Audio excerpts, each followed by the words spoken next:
સુરતના ઉનભેસ્તાન વિસ્તારમાં સસ્પેન્ડેડ પોલીસે ભાજપના નેતાને છાતી પર મુક્કા મારતા લીવર અને કિડની ફાટી જતા મોત નીપજ્યું છે. પિસ્તાન પોલીસે સસ્પેન્ડ પોલીસ રોનક હિરાણીની ધરપકડ કરી તપાસ હાથ ધરી છે.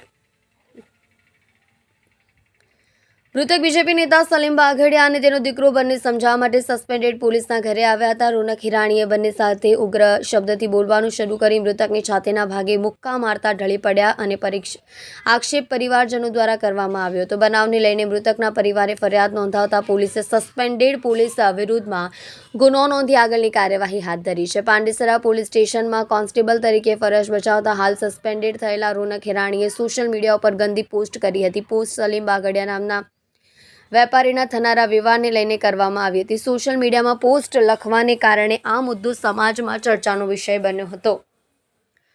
મૃતક સલીમભાઈ તેનો દીકરો સુમિત સસ્પેન્ડેડ પોલીસ રોનક હિરાણીના ઘરે ગયા હતા. તેમને સમજાવતા હતા કે આ પ્રકારની જે પોસ્ટ કરી છે તે ડિલીટ કરી દેવી જોઈએ. ત્યાં સમજાવવા ગયેલા પિતા પુત્ર ઉપર રોનક હિરાણીએ એકાએક ઉગ્ર શબ્દથી બોલી અને સલીમભાઈને છાતીના ભાગે મુક્કા માર્યા હતા.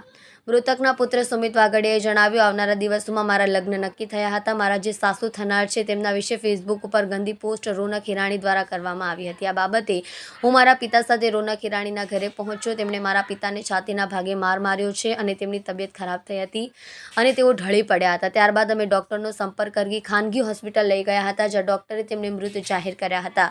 સસ્પેન્ડેડ પોલીસ કોન્સ્ટેબલ રોનક હિરાણીના મારવાને કારણે મારા પિતાનું મોત થયું છે. ભેસ્તાન પોલીસ સૂત્રોએ જણાવ્યું, રોનક હિરાણી હાલ સસ્પેન્ડેડ થયેલો કર્મચારી છે. મૃતકના પરિવારજનો દ્વારા આક્ષેપ કરવામાં આવ્યા છે કે રોનક હિરાણીના મારવાને કારણે તેમનું મોત નીપજ્યું છે. જે બાદ મૃતદેહને પોસ્ટમોર્ટમ કરવામાં આવતા લીવર અને કિડની ફાટી જવાથી મોત થયાનું જાણવા મળ્યું હતું, જેથી પોલીસે સસ્પેન્ડેડ પોલીસ કર્મી સામે હત્યાનો ગુનો નોંધી આગળની કાર્યવાહી હાથ ધરી છે.